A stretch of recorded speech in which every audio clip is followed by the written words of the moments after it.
നമസ്കാരം. പ്രവാസി മലയാളിയിലേക്ക് സ്വാഗതം. പ്രവാസികൾക്ക് ഏറ്റവും സന്തോഷം നിറഞ്ഞ വാർത്ത കഴിഞ്ഞ ദിവസം പുറത്തുവരികയുണ്ടായി. അതായത് ഒമാൻ റിയാലിന്റെ വിനിമയം 205 രൂപ എന്ന ഏറ്റവും ഉയർന്ന നിരക്കിലേക്ക് നീങ്ങുന്നതായുള്ള റിപ്പോർട്ടുകളായിരുന്നു ഇത് പ്രവാസികൾക്ക് ഏറ്റവും സന്തോഷം പകരുന്ന വാർത്തയാണ്. എന്നാൽ രൂപയുടെ മൂല്യം ഇടിഞ്ഞതോടെ 204.15 രൂപ എന്ന നിരക്കാണ് കഴിഞ്ഞ ദിവസം ഒമാനിലെ വിനിമയ സ്ഥാപനങ്ങൾ വ്യാപാരം അവസാനിപ്പിച്ചത് തന്നെ. ഈ വിനിമയ നിരക്ക് ഇനിയും ഉയരാമെന്നാണ് സാമ്പത്തിക വിദഗ്ധർ ചൂണ്ടിക്കാണിക്കുന്നത്.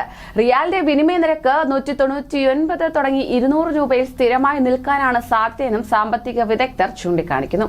നിരക്ക് അപ്രതീക്ഷിതമായി ഉയർന്നെങ്കിലും വിനിമയ സ്ഥാപനങ്ങളിൽ വലിയ തിരക്ക് അനുഭവപ്പെട്ടിട്ടില്ല. 200 രൂപ എത്തിയപ്പോൾ തന്നെ നിരവധി പേർ നാട്ടിലേക്ക് പണം അയക്കാൻ വേണ്ടി എത്തുകയും ചെയ്തിരുന്നു.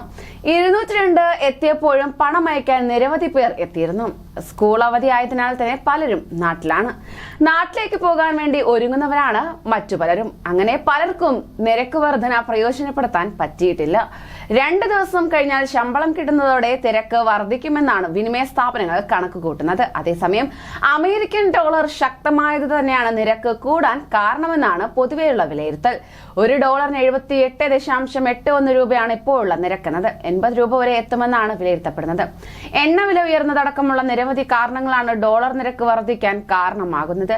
അമേരിക്കയിൽ പലിശ നിരക്ക് കൂട്ടുന്നതും ഡോളർ ശക്തമാക്കുന്നതിന്റെ ഒരു കാരണമായി എടുത്തു പറയാൻ സാധിക്കും. 75 ബേസിക് പോയിന്റ് പലിശ നിരക്ക് ഉയരാൻ ആണ് സാധ്യത. വിദേശ നിക്ഷേപകർ ഡോളറിലേക്ക് ഇത് മുന്നിൽ കണ്ടുകൊണ്ട് തിരിഞ്ഞിട്ടുമുണ്ട്. ഇന്ത്യ അടക്കമുള്ള രാജ്യങ്ങളുടെ ഓഹരി വിപണിയിൽ വലിയ നിക്ഷേപമാണ് ഇപ്പോൾ നടത്തുന്നത്. റഷ്യ യുക്രൈൻ യുദ്ധം വൻ സാമ്പത്തിക പ്രതിസന്ധിയാണ് ലോകരാജ്യങ്ങൾ സൃഷ്ടിച്ചത്. എണ്ണവില കുത്തനെ ഉയർന്നത് ലോകരാജ്യങ്ങൾ വില വർധനയ്ക്ക് കാരണമായിട്ടുണ്ട്. എങ്കിൽ തന്നെയും പ്രവാസികൾക്ക് ഇത്തരത്തിലുണ്ടാകുന്ന മാറ്റങ്ങൾ വലിയൊരു സന്തോഷം പകരുന്നതാണ്. എന്നാൽ ഈ വാർത്തകൾക്ക് പിന്നാലെ നാട്ടിലേക്ക് പണം അയക്കാൻ പ്രവാസികൾ തിരക്ക് കൂട്ടും എന്നാണ് പ്രതീക്ഷിക്കുന്നത്. പ്രവാസി വാർത്തകൾക്കായി ഈ ചാനൽ സബ്സ്ക്രൈബ് ചെയ്യൂ.